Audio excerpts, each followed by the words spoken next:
Hello, my name is Dean Bostic, and welcome to another episode of Charities. Charities is a program where we recognize those that donate money, time, and or effort to those in need. They help out in the community. And we have two guests today that do a lot for the community. And first we have Miss Mary Nader. Okay, Mary, and well, thanks for coming today. And let us know a little bit about your organization and what you do. Okay. Well, thank you very much for inviting us here today Absolutely. to talk about Fishline. You know, it can be difficult to get the message out and get the services out to the community so people are aware. So this opportunity, this forum is a very good idea. So thank you. I am the director of Fishline. Had started there last November, and I wanted to talk a little bit about the history about Fishline because it's a fascinating story.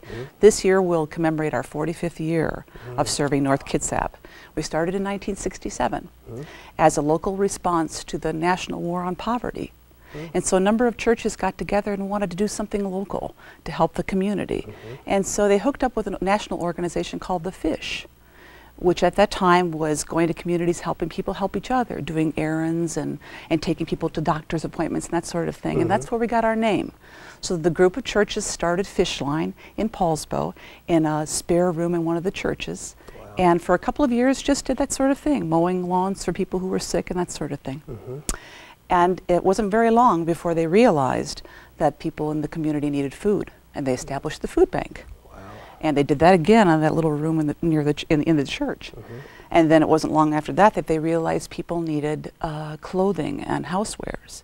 And so they put a call to the community and asked for donations. And in typical Paulsbo fashion, lots of donations came in to the point that there was an excess. And so they began selling those excess items to generate income for the food bank. And that's where Spartan Boutique was born. And those in the Paulsbo community will remember that name, but I remember not knowing that name myself and what it meant. And it means the saving place in Norwegian.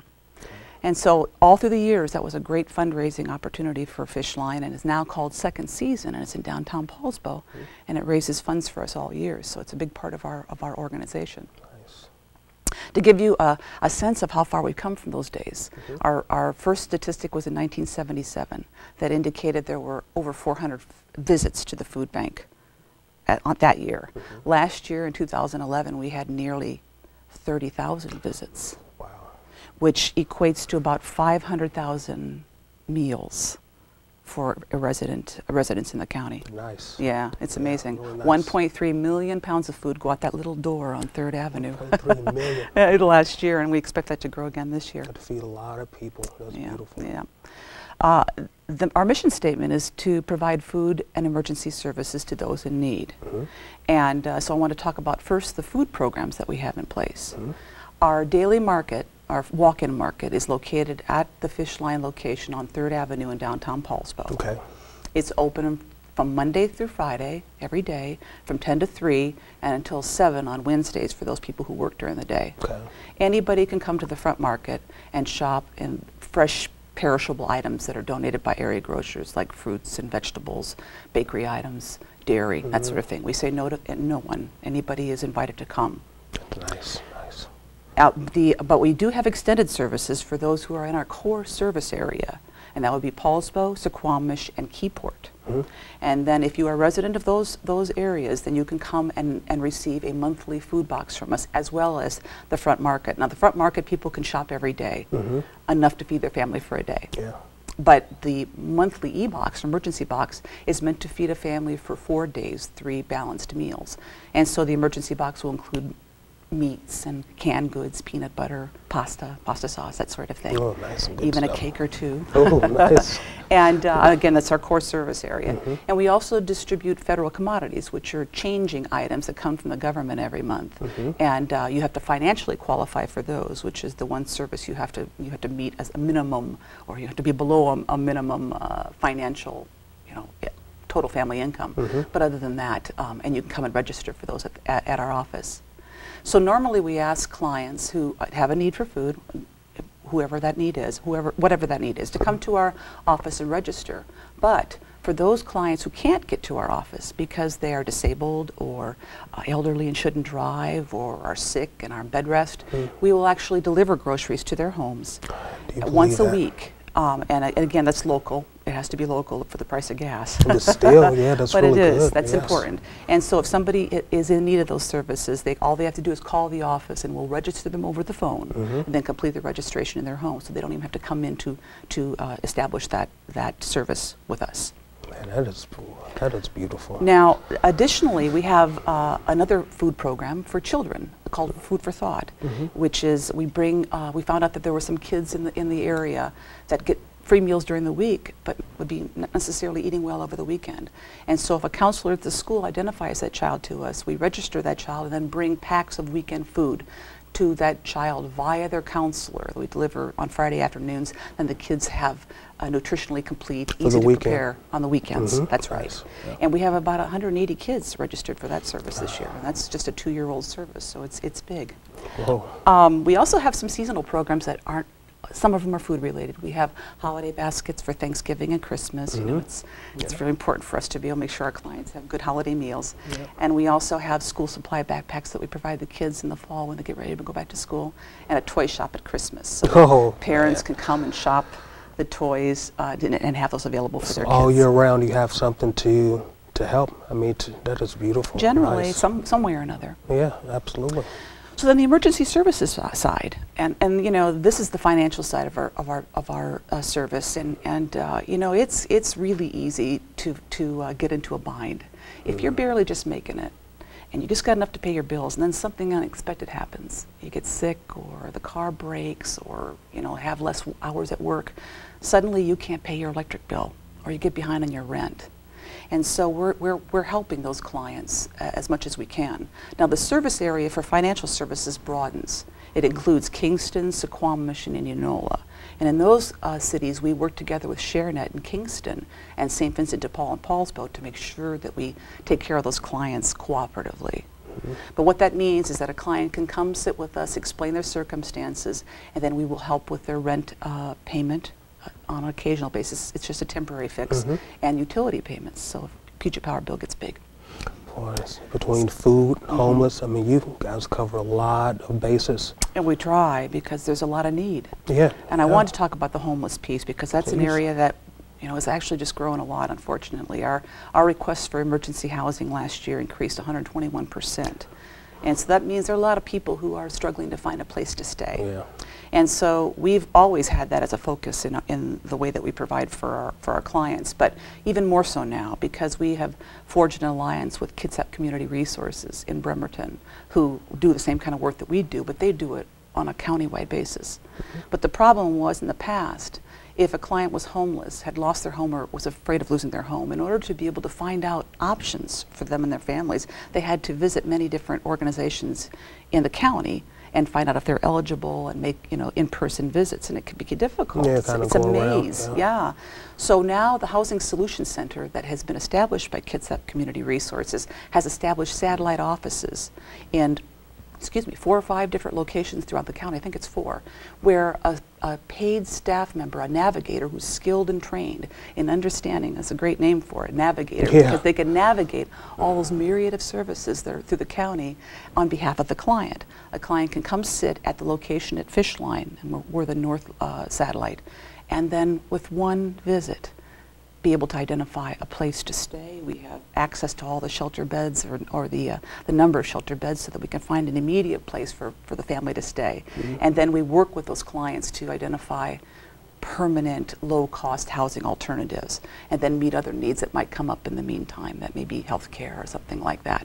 So we're really excited about how much easier that will make it for people who are struggling with one of the most difficult times in their life. Yes. To have somebody who's an agent for them, looking out for them, looking out for them. Absolutely, yes. That's right.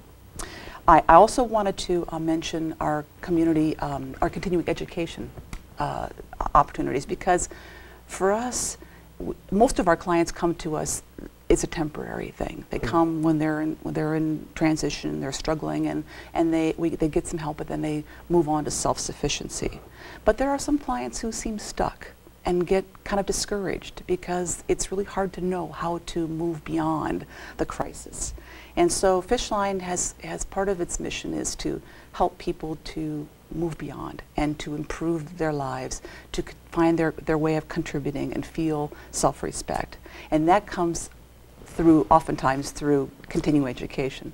So we put on a seminar last year on nutrition, so that we had a nutrition expert that came and taught the clients how to shop in a grocery store for healthy things, and this year we're going to focus on financial education, resume building, interview skills, that sort of thing, so that people can feel like they can move and progress in their lives. Yeah, not be stuck in a rut. You guys help them get it. No, that's what this show, that's exactly what my show is about. You're helping people with your time, your money, you know, effort, donations to those in need. Yeah. You know, so there's no reason to go homeless, no need to go homeless, That's right. no need to go hungry. That's right. Because that's what you're there for. And you're doing a good job. You have more programs coming. That's right. You're expanding. You have Yeah. more need nowadays because of the economy. Mm-hmm. So I want to thank you and everybody. I'm sure viewers, I want to thank you for what you do. Thank you. I mean, it's super important. And I want to say that we're really grateful for all the support that we've received. We have nearly 200 volunteers. We have many, many longtime donors. We have people in the organizations in the city, and civic organizations and corporations and everyone that kind of come together to provide that local safety net. And we're really grateful for that support. And we invite ongoing involvement. I'd love to have you back. I mean, I know you have so much more stuff to talk about. Our time is kind of restricted here, but I would love to have you back to talk about more programs. Thank you. Thank you for the chance today. Absolutely. Thanks for coming. I appreciate that. Okay. And next guest will be Miss Carolyn Neal. Thank you. Thanks, Dean, for having me. I'm Carolyn Neal from the Kitsap County Historical Society Museum, and I'm the executive director there. I've been there for almost 2 years. And what the Kitsap County Historical Society does is we're a cultural organization, a cultural nonprofit, and our mission is to preserve, collect, exhibit, and the diverse culture, the heritage, and the history of Kitsap County for the education and enjoyment of the public. So we're county-wide, and I'd like to add a couple of things to our mission, sort of broaden it, is a large part of what we do is stewardship. So we're really concerned with keeping the county history. In other words, we're the place that people come to find the history of their house, or family history, or what happened in 1960 in Bremerton, or Paulsbo, or wherever for that matter. So that's a big part of what we do is stewardship. And the other part that I think is important for the Kitsap County Historical Society is that we share our history. It's one thing to keep your history locked up in a museum and have people come and visit it, but we like to get ours out into the community. And for example, earlier this month we hosted a program with the Holly Community Club, and we invited the people from Holly Community to come in and tell us their stories. And in that way we gained some history of Holly, and we gave them the opportunity to share their story with us, and then we'll share it with other people. So that's a large part of what we do, and I think it's very important. The museum itself is located in Bremerton, and the Historical Society was founded in 1948 by some prominent citizens who felt it was important to protect Kitsap history. So they were described as kind of a rambunctious lot, but they got together and held several meetings in 1948 and came up with the Kitsap County Historical Society. And the museum followed a little bit after that. The museum's been located in the courthouse in Port Orchard in one room initially. It was located down in Bremerton in the old telephone office for a while. And most recently in Silverdale, in the 70s and 80s, it was in Silverdale on the waterfront, where the waterfront park is. And then in 1995, we moved the museum to Bremerton, downtown Bremerton, and purchased the old Seattle First Bank, First National Bank. So the museum is now located in a bank. And our archives and photograph collection are actually stored in a vault. It comes in handy to have a bank sometimes. So, and not only we're not just a static museum, we're interactive in the sense that we have programming that comes along. We love it when tourists and visitors come to see our museum, but we also do things for the Historical Society that brings people together from all over the county in activities. And one of our annual activities is our Eat Your Way Through Kitsap History.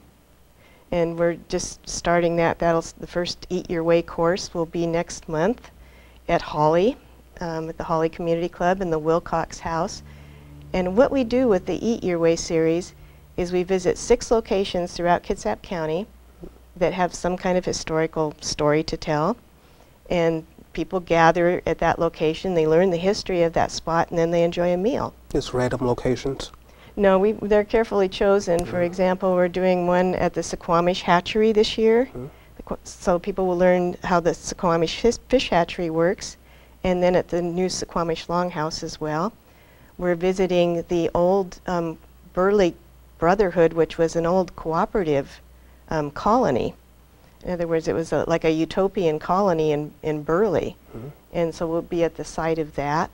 We've been to places in the past like Starvation Heights location, so each location has its own story to tell. Okay. And then our final wrap-up after the 6 Eat Your Ways is we do a Drink Your Way through Kitsap County on a bus.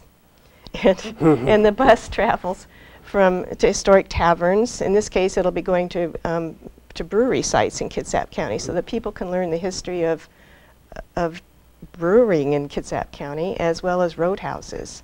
So those are one of our more popular programs. And then as we wrap up the summer, we'll be at the Kitsap County Fair. We have a separate exhibit facility at the fair. It's called the Pole Barn, and it's a rural agriculture heritage barn. So it's full of farm tools. And Kitsap County has a rich heritage as a farming community. There's not that many farms left now, but that was a major part of what Kitsap County did. And so we've preserved that in the terms of the farm tools that are out at the Heritage Barn. We open that up during the fair, and people come in and children learn about, blueberry sorters and how pulleys work, and that's what the Rural Heritage Barn is. And then in September, we'll have our 2nd annual Kitsap Heritage Families celebration.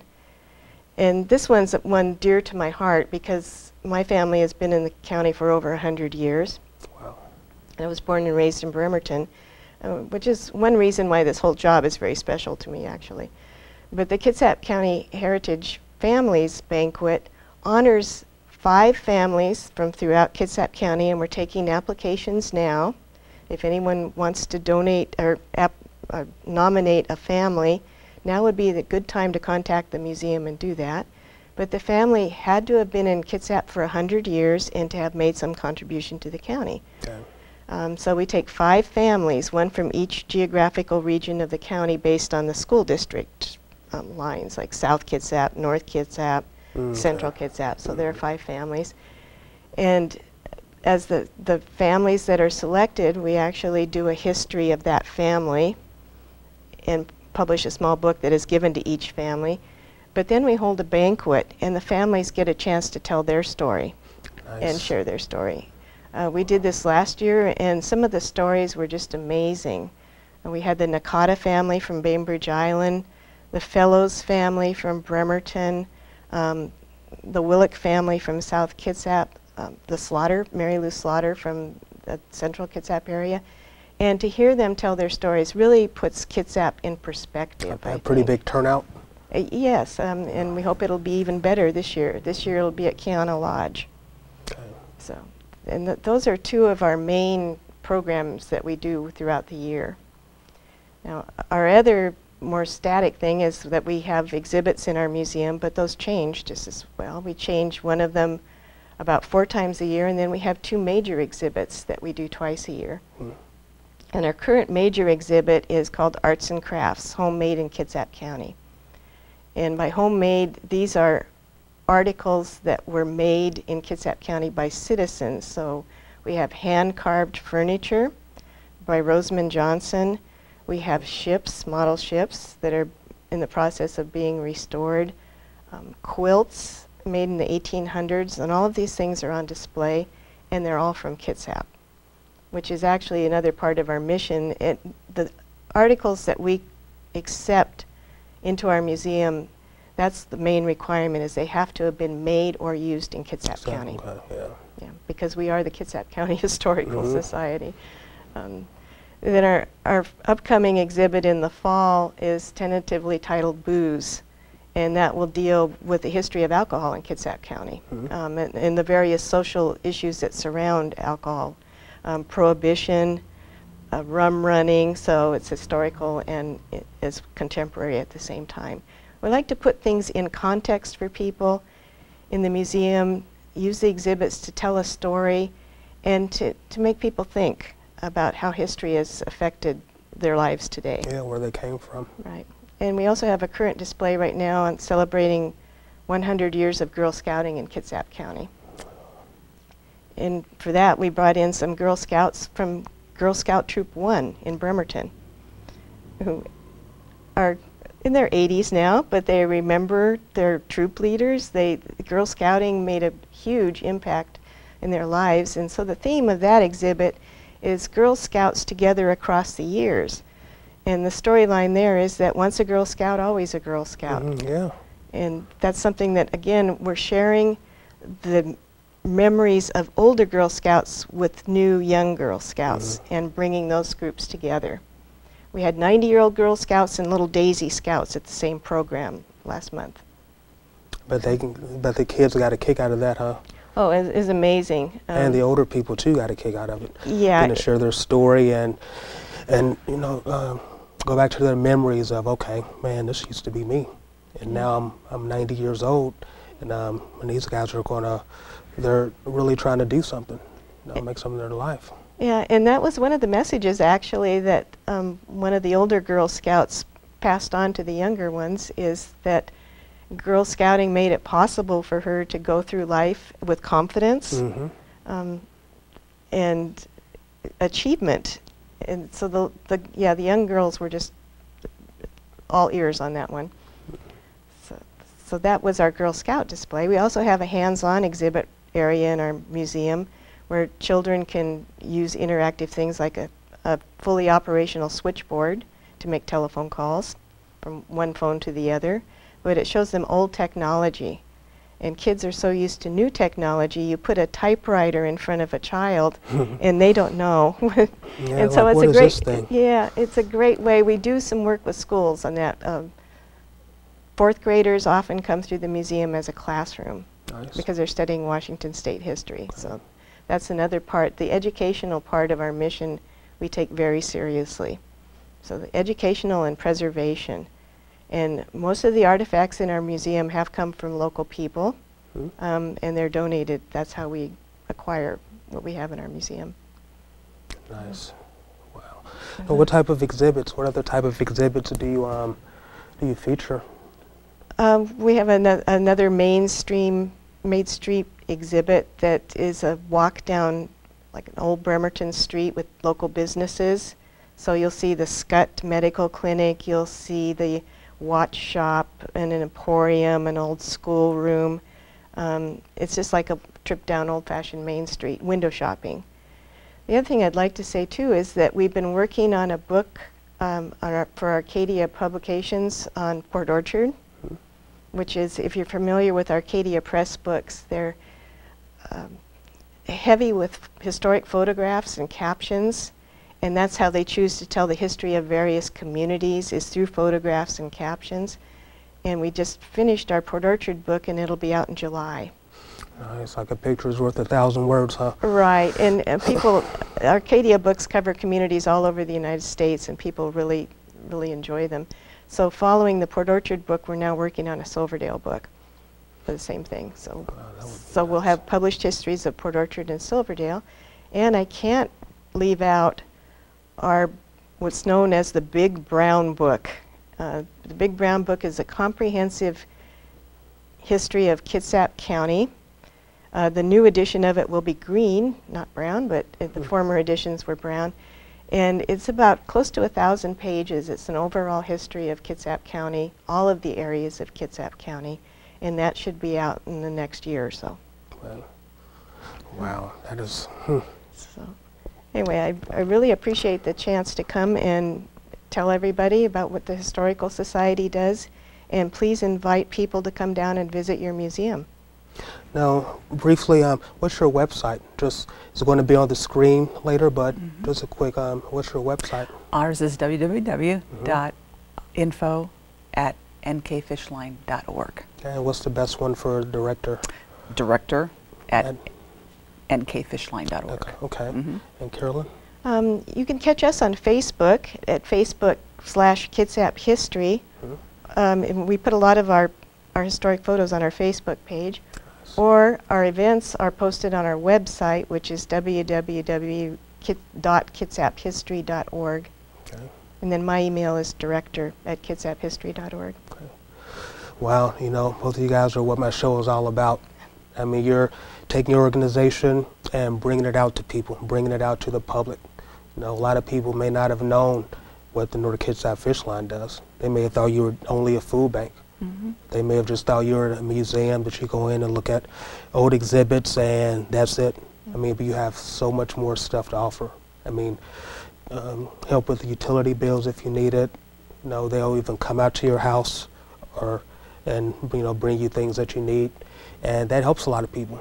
A lot of people can get out and they're not forgotten about because of what you do. Yeah, and it's an opportunity for us to check in and make sure everybody's fine. See, that's beautiful. It's kind of a And Carolyn, the programs you have with the Girl Scouts and letting them meet the older Girl Scouts, kind of see where they're going to go, and the older Girl Scouts looking like where they came from. I bet both of those guys just kind of got together and probably couldn't stop talking. Were the Girl Scouts asking a lot of questions? A few. Yeah, kind of like what they could understand and process. But Right. were the older people, did they have a lot of stuff to share? Lots to share. bad. And that's what we're all about, is sharing. That's beautiful. Well, I want you guys to go to Mary and Carolyn's website and check out more of the programs and things that their organizations do. And we want to thank you very much for coming, for sharing, and for getting your word out. Really appreciate that. I would love to have you both back because you have so much to talk about. You could talk more about any programs that any developments. You could talk more about your exhibits and any other programs you have. So love to have you back real soon. Thank you, Dean. Thank you very much again for coming. Thanks. Thank you very much. Bye-bye.